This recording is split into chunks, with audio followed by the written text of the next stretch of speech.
So much McDonald's. Processed hash brown ovals, hockey pucks of egg-flavored gelatin, iridescent orange quote-unquote cheese. Little known fact, Mr. McDonald actually invented trans fat, convinced that cuisine had yet to reach the absolute nadir of healthfulness. I'm loving it. Not that I have a choice. And in that last McDonald's, we got to see an Australian gentleman get into an argument with a Texan septuagenarian.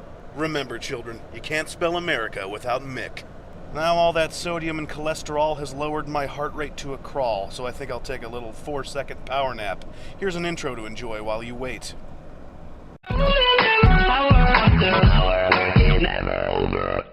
Ah, refreshing. Although it's a little bright in here. There we go. Much better. Good afternoon, butt kickers. It's June 21, the 13th day of another vacation, which means we've taken to the road again for another 13-hour day of driving. Hey, 13 hours of driving on the 13th day. That'd be pretty nifty if it wasn't 13 hours of driving. Now let me stop you right there, hotshot one-uppers in my audience. You know who you are. Yes, you drove for 72 hours straight, across the Atlantic Ocean, on a bridge made out of the backs of the dolphins you summoned. You're great. I, on the other hand, am not a liar, and don't enjoy barreling across the country in a family van for the majority of a day's waking hours.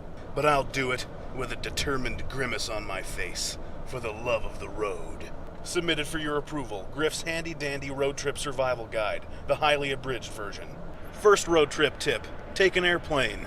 Yes, they suck, and yes, they're expensive, and yes, airports are classically the worst places in America, and yes, there aren't any McDonald's to stop at in midair. Yet. But it takes like 1/20th of the time, and if you die in a plane crash, at least you'll make the news. If you chose to ignore tip 1, then I would recommend you take to the road with other people. I chose my family. They're kind of like people. And then all you have to do is make up a clever excuse never to drive. My clever excuse is this web show. My brother's clever excuse is that he conveniently packed his driver's license in his suitcase. My mother's clever excuse is that she's a woman. Now all that's left really is choosing your route. You could stick to the interstates, but considering you've already ignored the airplane tip, you're clearly not the fast and efficient type.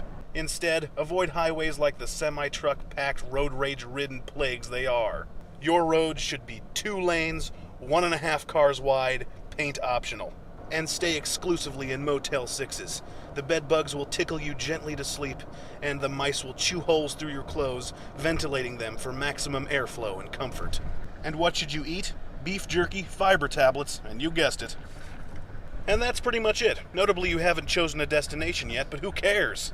We're on a road trip. We drive until our butts are sore and our eyes are frying like eggs. Until the blisters on our hands have turned to calluses, and the fun of watching our odometer turn over has officially gone sour. And then, when we cannot bring ourselves to drive another foot, that, dear butt kickers, is our destination. And today that's some crummy little town in Arkansas.